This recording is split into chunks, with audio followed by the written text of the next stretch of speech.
mainly covers the damage to the dams, and part 6 about the instrumentation and the simulations part. So I'm going to distribute this presentation later on, so you will have access to this presentation. But the detailed findings published in 2 journal papers, to the left about the dams, to the right earthquake spectra, about the RC frames, machine learning, which is accepted, and the other one about the challenges related to the functional recovery. So let's start with the event itself, just a quick overview about the tectonic plates and the fault fracture in the area. As you know, there are 2 main faults, North Anatolian Fault and the East Anatolian faults within the region. So both are active, are moving 25 and 15 millimeter per year. And February earthquake sequence is actually part of the East Anatolian Fault, and also another fracture here. So the total fracture was about 350 kilometers, and if you want to compare it with the great 1906 San Francisco earthquake, which was ruptured about 480 kilometers, you can more or less see the extent of the rupture. So the seismic hazard map, the current seismic hazard map of the Turkey actually captures these faults. And as we can see, this is a hazard map for 475 years. And they show that the PGA within this North Anatolian Fault and the East Anatolian Fault actually exceeds 0.5 G. So there are lots of circles which present the past events. The triangles shows the stations for the recordings. And again, you can see that there are lots of stations, and most of them actually are within the 2 faults to be able to capture any movement. So only within the 20th century, the region, the country experienced about 21 magnitude 7 or higher earthquakes. But if we focus on February 2023 earthquake, so I'm going to talk and show the results in this presentation for 4 main events. So the first event, number 1, that I'm showing here is magnitude 7.8, which was occurred about 4 a.m. 10 minutes later, another event, 6.2, occurred, which is very close to that one, which is often referred to the Nordage event. 9 hours later, we had event number 3 to the north, 7.5. And all of these were February 6th, and February 20, we have event number 4, which is magnitude 6.3 to the south around Hatay.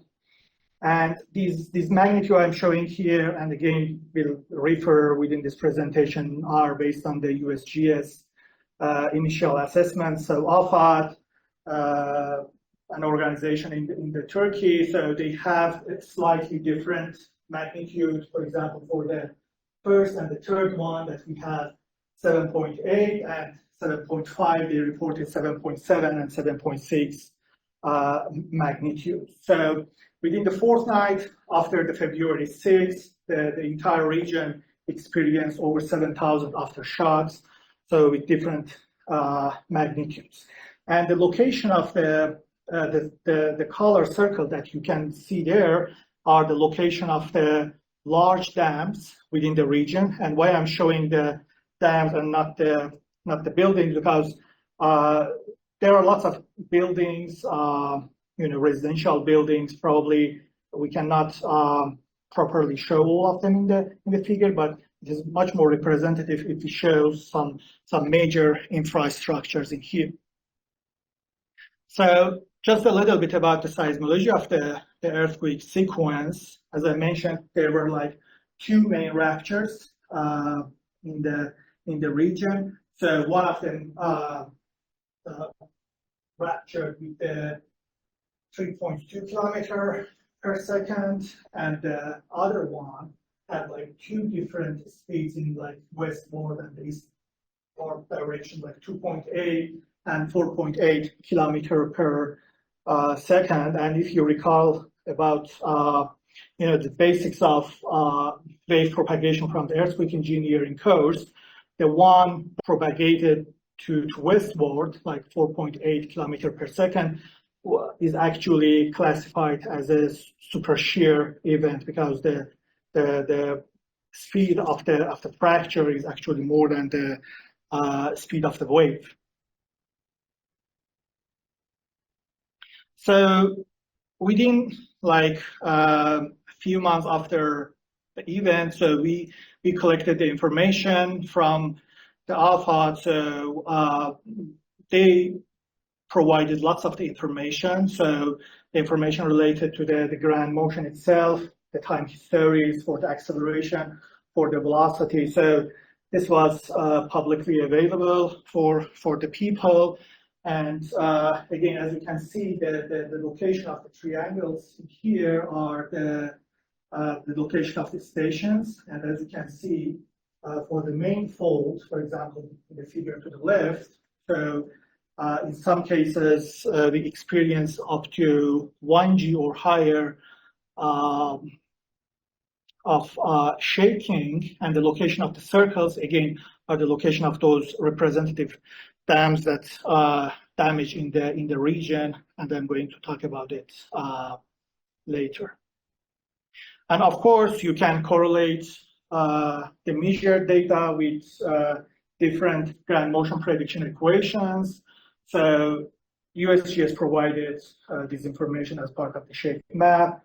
So again, as part of the earthquake engineering course, if you remember, so in most cases, we do not rely only on a single GMPE, and rather we try or prefer to combine them with different ways. So this model at the bottom that you can see is actually the one that USGS proposed themselves for this specific event. So a combination of like 5-6 different models with different weights. And again, you can show this as, for example, the PGA versus the rupture distance, or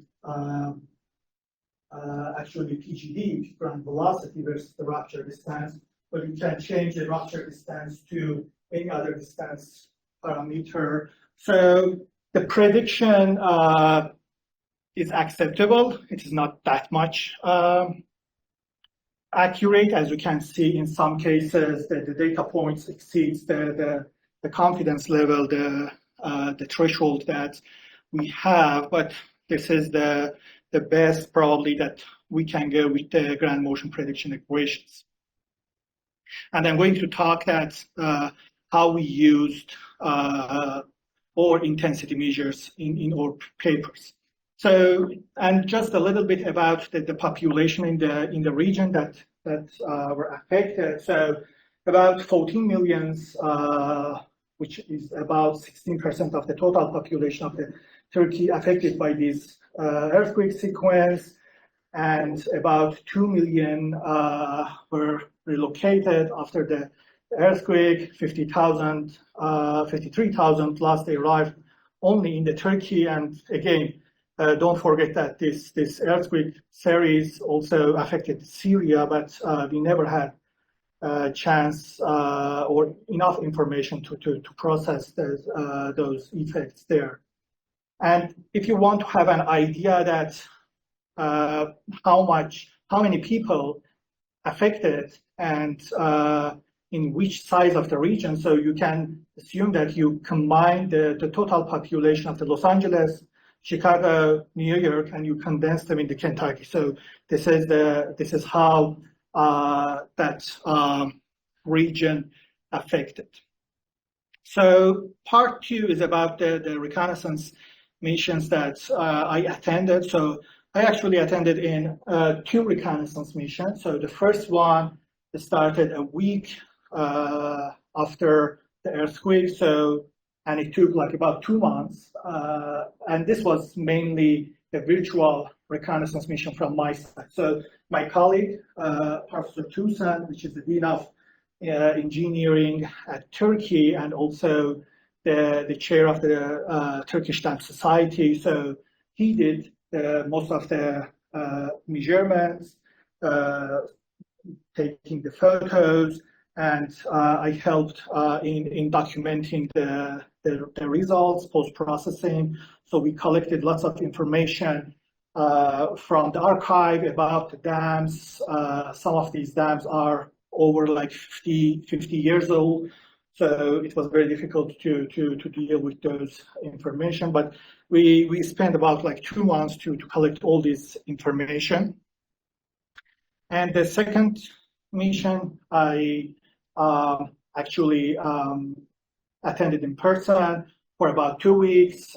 So it was part of the ACI 133 committee, which is a disaster reconnaissance mission led by Santiago Pujol. And we covered like many cities.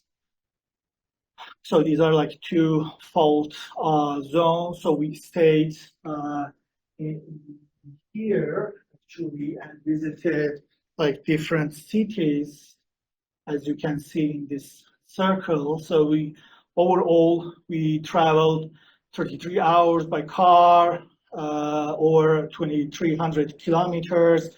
The group was very big, like 42 members. Half of them were Turkish. The other half were like students, graduate students, and they helped us in translation, which was very instrumental in our mission. So we collected different type of the data. So starting with the photographs, which is like the typical things that you do when you go to a reconnaissance mission. So one of the unique aspects in like ACI 133 mission was the measurements. So whatever buildings that we surveyed, we did actual measurements of all the columns, shear walls, dimensions, plans. So we had the quantitative data for all of them. So we collected the 3D scans, drones, and also we did some kind of the informal survey, talking with people, residents, owners, security guards, collecting more information. So I'm just showing here a few representative photos that I like. So these photos are taken from Antakya, the one that is the most south of the country.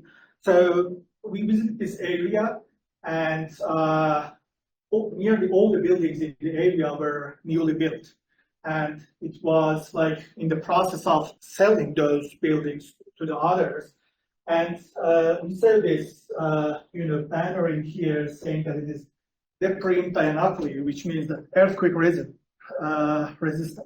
But the same building that was new, no resident was there, so completely damaged. So lots of typical, potential success story, and this kind of photos also were taken. And the photo to the right, taken by my colleague Matthew. So this is actually a boutique hotel that one of our colleagues, Polat Gulkan, that also attended in that mission for a few days. So he stayed. He had a lot of good memories from this hotel for the past 50 years, and this is just a photo that how such an event changed the life for many people. So the typical damage photos, you can imagine the captive column, the shear wall failure, damage to the column and beam hinges, and lots of bar buckling, fractures. These are the typical things. So the roof shifting, collapse, especially in the Antakya. So this photo is actually taken by drone, and we have a nice video of this. Lots of non-structural damages, infill walls, and also several occasions of damages to the stairs. But all of these, photos are within the typical reconnaissance mission. But we wanted to really go one step further and see that, okay, we spent like 42 people, spent 2 weeks over there, every day, probably like 15 hours. So how we can get some quantitative measures out of this.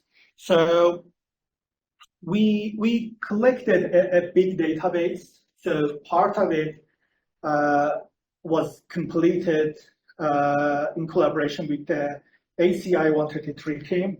And as you can see, the Excel file to the top, so that the gray part are those developed in collaboration with the ACI team, and they recently published the dataset online, and you can easily access to this Excel file. But the other part, which was the ground motion intensity measures, we developed at NIST.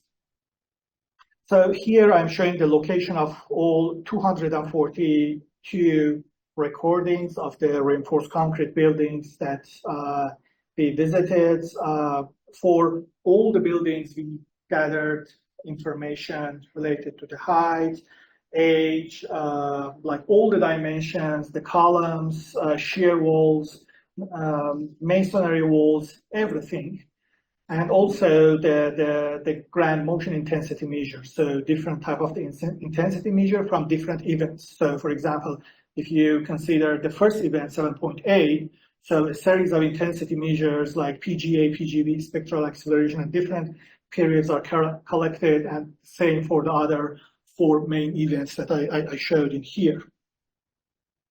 And the last item in here says that ground motion related intensity measures are developed based on the cracking method. I'm going to talk about it later in this presentation. So we started with simple, developing the correlation matrix. This is what you do even before even any post-processing. So we wanted to see that, okay, if we have the building related features and the ground motion related features, how they are correlated with each other, and how they are connected to the damage level that we observed. So we classified, this is one of the classifications that we did actually. We classified the buildings to the light, moderate, and severe damage.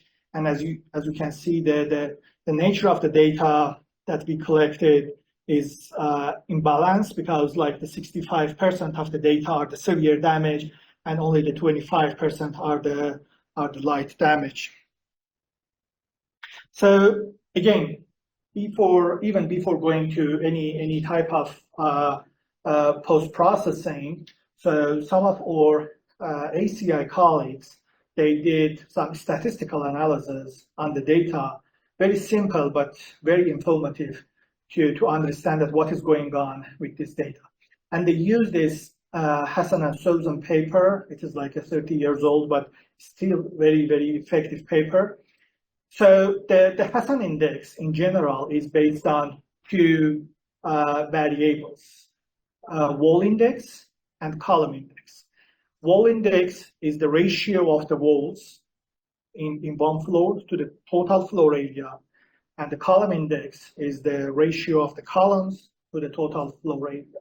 So if you develop a simple graph like this, in vertical axis, you have the wall index. In the column, in the horizontal one, you have column index. And each of those dots are one of the 242 buildings that we observed and surveyed in this mission.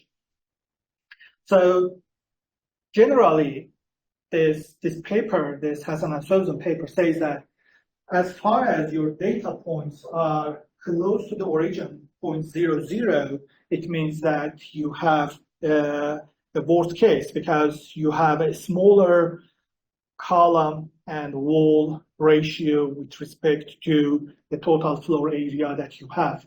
And we expect in that case a higher damage level or damage state in the building. So this is what we actually captured, because according to our data, 90% of the surveyed structures that have column index plus wall index of less than 0.1%, they experienced the severe damage. And the recommendation that came from this study, this like statistical analysis, was that for the Turkish engineers, if you want to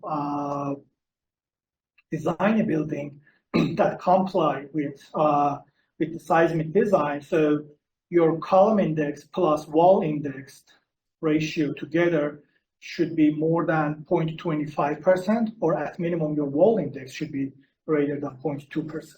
So this was the overall findings. Again, very simple. So they didn't refer to any grand motion intensity measure. So we put all the intensity measures away. So we simply focused on observations, on the severe damage, and only like 2 parameters, and as column and wall index.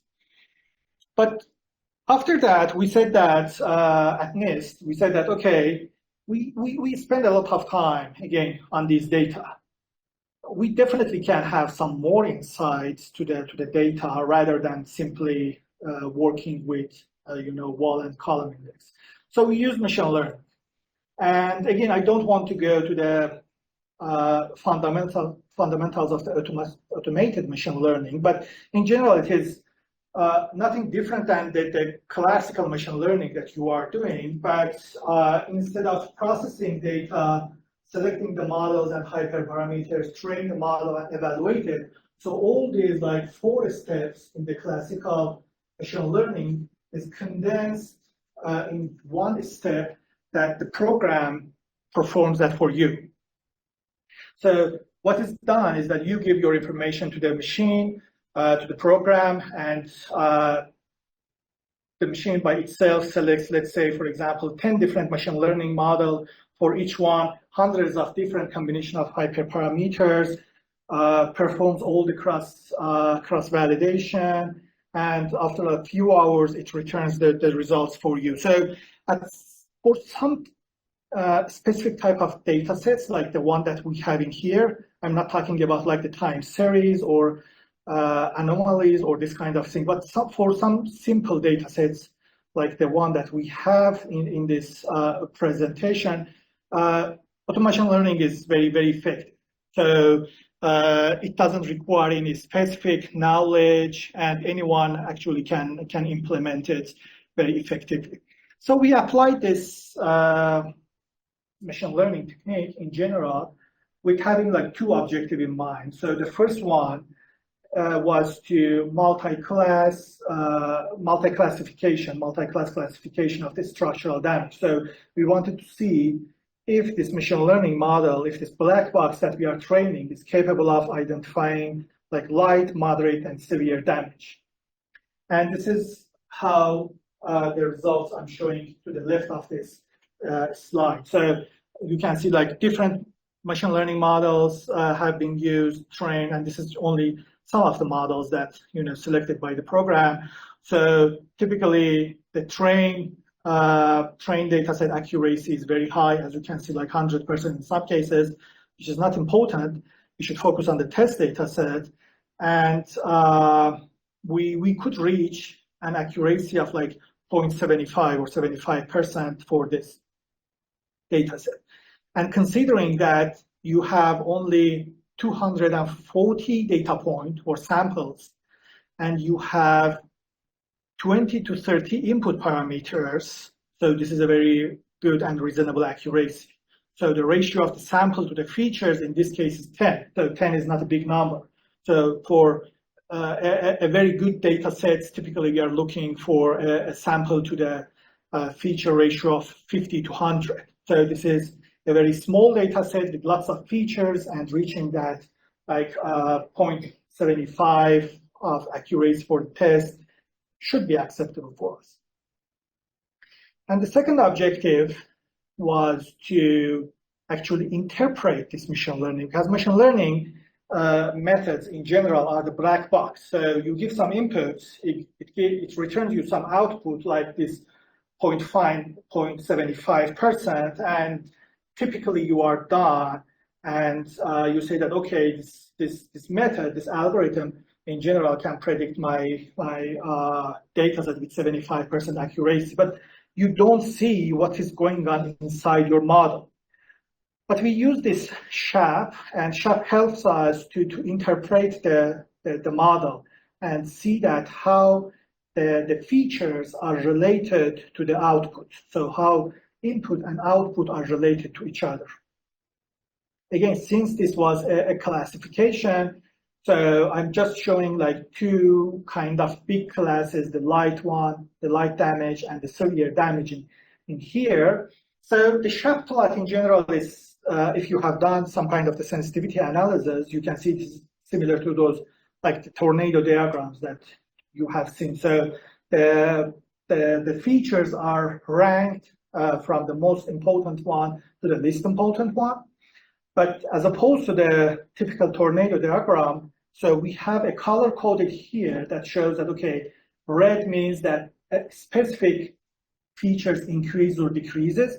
And if the red goes to the left or right, it means that increasing that feature increases or decreases the output. So, for example, the most intuitive one probably will be the PGA. So in here, it means that if you increase the PGA, so it positively contributes to the SHAP value, and it means that your severe damage increases. And it makes sense because increasing the intensity measure, increasing the PGA, increases the possibility of the severe damage. And so the very high-level conclusion out of this for the severe and light damage is that if you check the severe damage part, the first two features that contribute to the severe damage is the intensity of the ground motion and how close the structure is to the source. And it makes sense. And what it means that if your PGA, your intensity measure, is higher than a certain value, or you are closer than a certain distance to the source, it doesn't really important how your building is, because it is going to severely damage. On the other hand, if you check the light damage, so you can see that 1, 2, 3, 4, 5. So the first 5 features are building related parameters. So it means that if you are far from the source, or if the level of the intensity measure that your structure experiences is low enough, so what is really contributes to the light damage is the building itself. So how many columns that you have, what is the age of your structure, new or old, or how much like shear wall in general you have in the building. And again, another product of this interpretable machine learning is to see that how different input features contribute to the overall SHAP value. For example, if you check this middle bottom figure, it shows the contribution of the PGA to the severe damage. Again, it is related to the severe damage. You can see that up to like PGA of 0.6, there is not much change or variation. So it is just a fluctuation of the SHAP value. However, if you pass this threshold, which is like 0.5, 0.6 G, so the possibility of the severe damage suddenly increases. And this is the same way that you can interpret other parameters. For example, for the height. So up to height of 20 meters, so all the SHAP values are negative. But exceeding this 20 meters, which is roughly like 6-7 story buildings, so it positively contributes to the severe damage. So, and this was consistent with the physics of the observation. So most of the severely damaged buildings that we observed were like high-rise buildings, like higher than like 5, 6, 7 story. So part 4 is about the functional recovery challenges, and again we had some. So before going to the details, probably I should start with the concept of the functional recovery. So this is the concept that probably we are practicing for the past decade. And the general idea, very, very simple idea in the functional recovery, is that instead of designing the building for certain damage states, let's say life safety or collapse prevention, the idea is that let's design a building in a way that, or any structure, not like the building, so structure and infrastructure, lifelines. So design them in a way that they can return to their functionality after a certain time. So this is the general idea. And usually when we are talking about the functional recovery, so it comes with 3 levels of post-earthquake milestone. Either it is like reoccupancy, functional recovery, or the full recovery. So in terms of the reoccupancy, it means that the ability to safely re-enter the buildings after evacuation, after the event. Functional recovery includes safe occupancy and restoration of the building components and services to the pre-earthquake functionality level. And finally, the fully functionality means the restoration of the pre-earthquake safety and functionality of the buildings.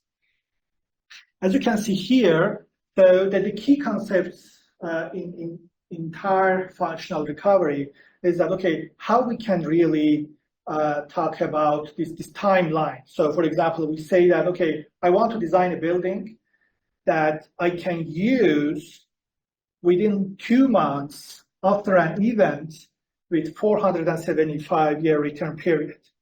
But how I can determine that 2 months or 3 months or 1 month? So this is a question that we tried to collect some information as part of this reconnaissance mission. And this is what we did as a NIST team. My colleague Matthew and we collected this information and not as part of ACI 133 team. So to do that, so before we go into the Turkey, we developed a tool. It was a mobile app. We called it Survey 123, and we could easily record the location. We could take the photo, document everything. It was connected to the Google Earth field maps showing the location of the buildings. So we collected information for all the hospitals, again, schools, and some residential buildings from the structural and non-structural point of view, similar to what we did in collaboration with ACI team. However, it had a lot of other features, a questionnaire that we tried to answer to these questions, that how different functional recovery timelines are related to each of the buildings. So again, this is another map, shows the location of about 50 structures that we try to implement this functional recovery idea. So 80 schools, 15 hospitals, 30 residential buildings. So in the Earthquake Spectra journal that we have under review, so we only focus on the schools and hospitals. One of the reasons was, typically in the schools and hospitals, there were some people, security guard, manager, that we could collect, some useful information. But we found, we practiced this idea of functional recovery on like 30 residential buildings. But when we came back, we tried to post-process, we realized that we couldn't get some meaningful data from them because, there was lots of biases, uncertainties, missing data. So it was very difficult. So this is why, we use the word challenges in the title of the paper and also here. And I would like to more talk about the challenges of gathering functional recovery rather than what was the actual data. But let's focus quickly on the hospital. So this is one of the examples, very famous. Other teams also visited this hospital, Nurdagi Government Hospital. Experienced the PGA of about 0.5 G. At the time that we visited, there was no power, no water. You can see the level of the non-structural damages. We didn't observe any structural damages. And based on the metrics that we had, we estimated that the recovery time for this specific hospital should be around 1 year. And we extend the same idea for the other hospitals. This is the summary. Again, you can find it in the paper. So as you can see, the recovery timeline varies from like 1 month, in some cases immediate, 12 months at specific Nurdagi hospitals. But let's focus on the challenges. So we had several different types of the challenges during data collection for this functional recovery. So having access to the hospital was the first one. So although we had some letters from authorities, so we didn't have access in all cases to go and visit inside the hospitals. Uncertainty in the functional recovery. So depending on who is your source of this survey, so you can collect different type of the information. So if you are talking about the officials, so in some cases for specific hospitals, we talked about the officials, security guard, and some residents nearby, and we completely got different type of the information. So subjectiveness of the data and the decision. So sometimes, and this is I think my famous example here. So we visit like 2 hospitals, A and B. So visually, hospital A was in a better condition, at least for us as a civil engineer, but it was closed, and the hospital B that was not in a good condition was working. So this is one of the uncertainties, that who is operating this and who is letting actually the hospital and to operate is very important. And finally, the social and the psychological aspects are very important aspects in functional recovery. For example, in one cases, the chief executive officer didn't approve the return of the staff to the hospital, while the hospital had no structural damage and barely light non-structural damage. In one cases, we visited hospitals that the physicians and the staff, they refused to come back to the hospital. So this was because of fear or whatever the reason. In some cases, so only the emergency operation was open while the rest of the hospital was closed. So if you're thinking about the reoccupancy or how functional is this hospital is, if you consider the entire hospital as a single system, so of course this is not functional because like 90% of the hospital is closed. But if you divide it as a subsystem, so definitely part of it is functioning. And finally, in some cases, we see that the tents in the parking lots, and they did nearly cover the entire task that people could do inside the hospital. So again, if you're thinking about if this system as a hospital has returned to the operation, yes, it has returned to the operation because they are providing the full service to the patients. However, not in the actual location, but in the second location. And more or less the same story about the schools. So in the case of the schools, so we tried to somehow correlate the level of the structural and non-structural damage with the intensity of the earthquake at the location. And I can say that we failed because as I mentioned, in the case of the ACI building, so whenever you want to check or correlate the damage, so you should consider both the building-related parameters or features and the earthquake-related parameters. So in this case, we didn't have any actual measurements of the school. So what is the capacity of the structure? So we had no idea about it. So we only had the earthquake-related parameters. So, and just trying to correlate the earthquake-related parameters with the damage, so we couldn't get a good result in this case. Again, we summarize, as you can see, that the recovery time varies from like 1 month to 12 months, or even higher in some cases. Again, it was unknown for us.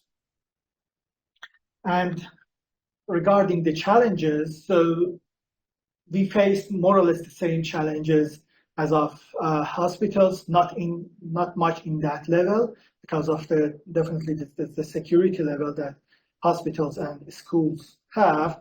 However, we faced another special challenges in here. So many of the schools that we visited were satisfying the reoccupancy milestone, and it means that safe to enter and use as shelter, but not the functional recovery milestone. And again, recall, functional recovery milestone means back to basic intended function associated with this specific structure. And what is the basic intended function of the school? Providing the educational space. So they were not using these buildings as a school, but they were using it as a storage place, as as a kitchen.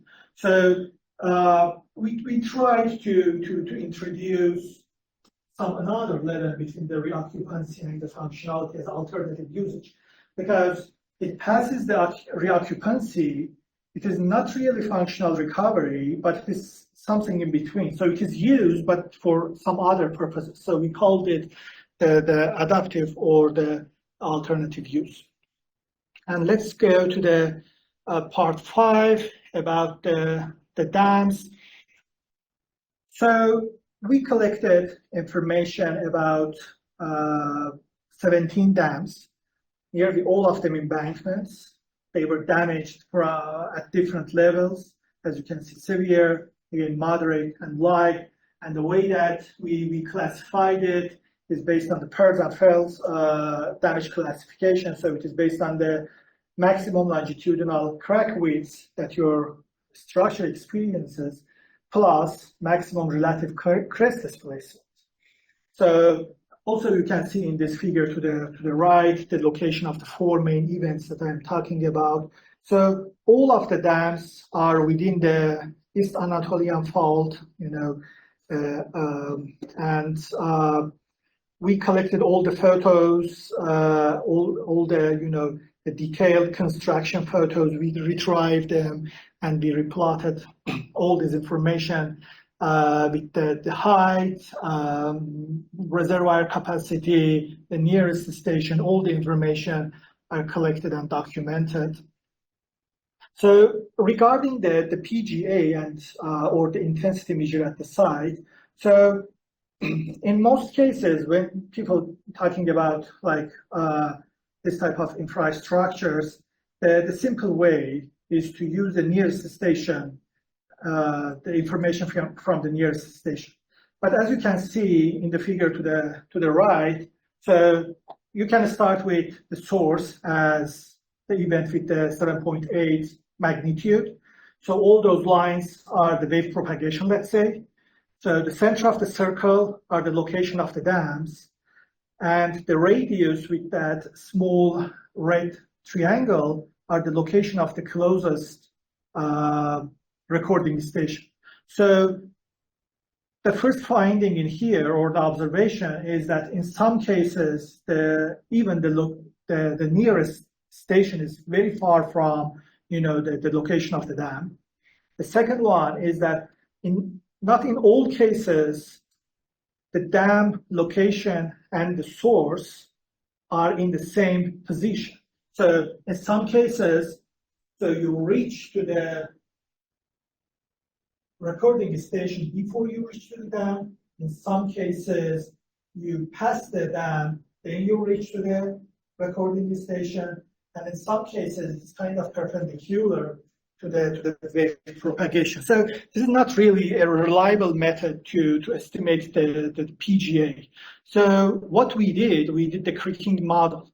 So the idea of the creaking also, again, comes with different names like random field or the Gaussian process or any other name. So in general, it says that, let's say I have some measurements, like the black circles to the bottom left that you have.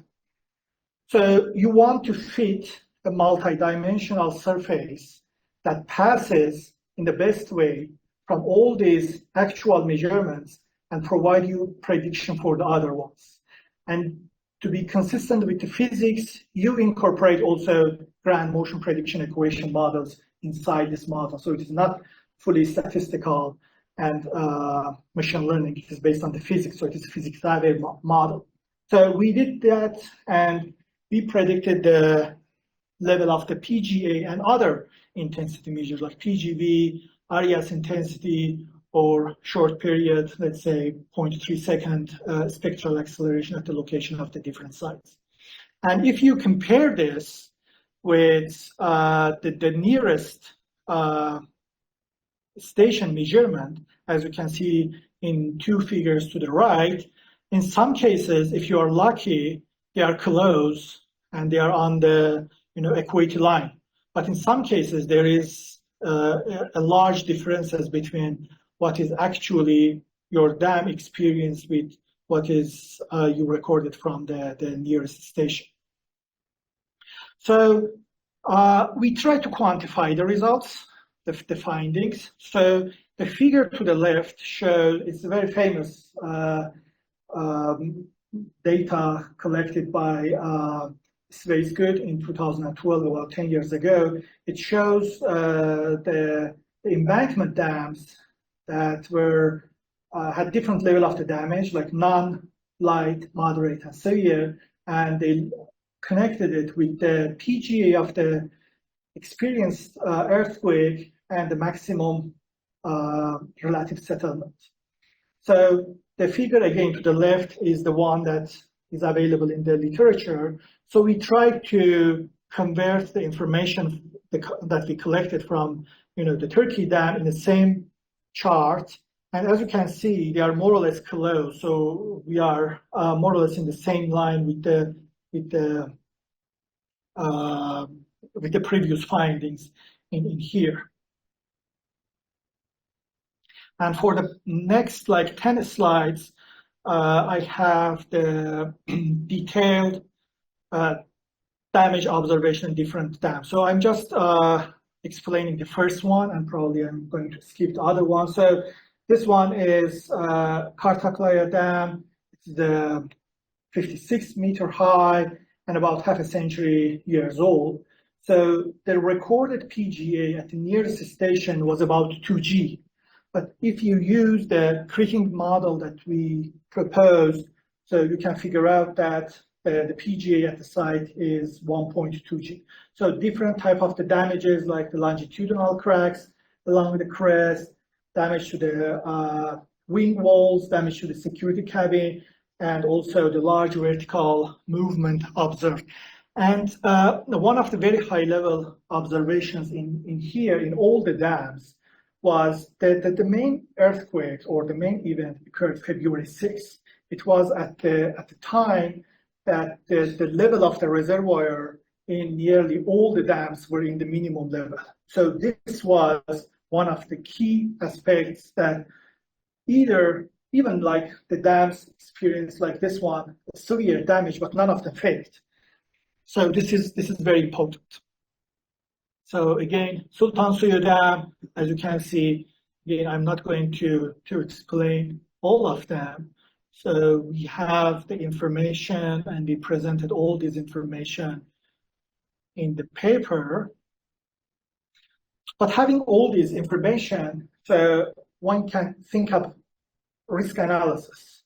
So you can do the risk analysis in different levels. So you can go with the qualitative risk, semi-quantitative, and very detailed quantitative risk analysis. So since we had kind of a portfolio of the dams, so we decided to use this semi-quantitative risk analysis, also used by reclamation for many years.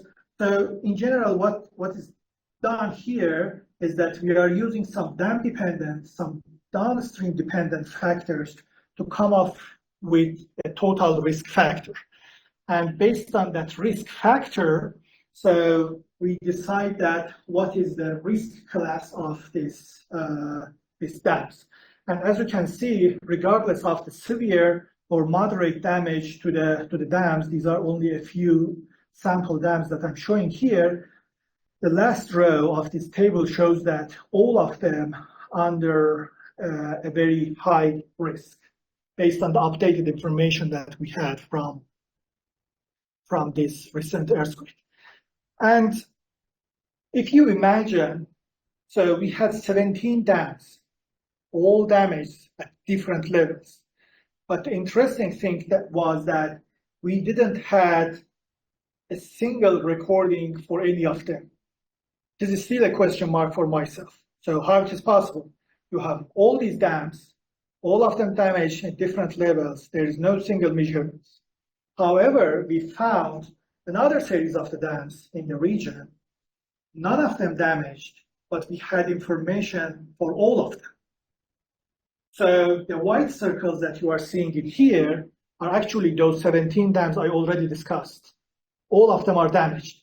The blue circles are new dams.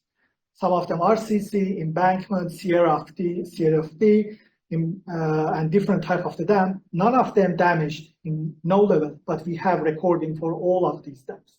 So most important one are the two ones in the middle. So this Adiamayan and Tahtakpur.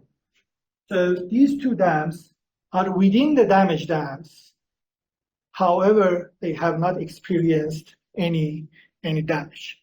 And again, we had the recording for all of them, at least 1, 2, 3 stations, one of them within the dam, one of them at the embankment. So we collected all of these data, and about 1 month after we downloaded this from the AFAD website, so AFAD erased all those information. So if you go to that website right now, you cannot find those information, but luckily we have it. So if you want, I can share it with you. So we processed those information. So again, north, south, east, west, the vertical component, and we compare like how the ground motion amplifies when it moves from the embankment to the crest of the dam. So what we expected was that if you compare the dam to the abutment, let's say PGA or any other intensity measure, so it should exceed 1, and this is what we see in most cases. However, only in one case we see that, moving from the abutment to the dam causes less intense motion. In some cases like this Feke 2 dam, we use the information for the system identification. You can use the Fourier amplitude, find the transfer function, and definitely can show you the location of the fundamental periods or this kind of things. And the results can be used later on in conjunction with like the finite element models that you have. So for some of the embankment dams and some of the RCC dams, we did kind of a detailed analysis, like the soil structure, or in this case, it's like the foundation structure, the wave propagation with the free field, and we captured that, yes, for example, for this specific dam, which is the Feke 2, so the maximum principal stress on the dam will experience was like 0.1 megapascal, and definitely the concrete is not going to fracture under that level. However, we increased the intensity of the motion with the scale factor of 2, 3, 5, 8 to realize that under what level of seismic intensity there was a probability of the damage. So probably somewhere between like scale factor of 3 to 5. So this dam could fracture. And finally, we did some preliminary analysis, again, at the very initial stage on the embankment dams, tried to model the dam, foundation, the water, and because we had some of the photos from the location of the damage, we wanted to see if our finite element model can capture, not qualitatively, but at least not quantitatively, but at least qualitatively, the location of the damage. So we have observed some good results, but we are still working on it. And thank you. I think I'm exactly at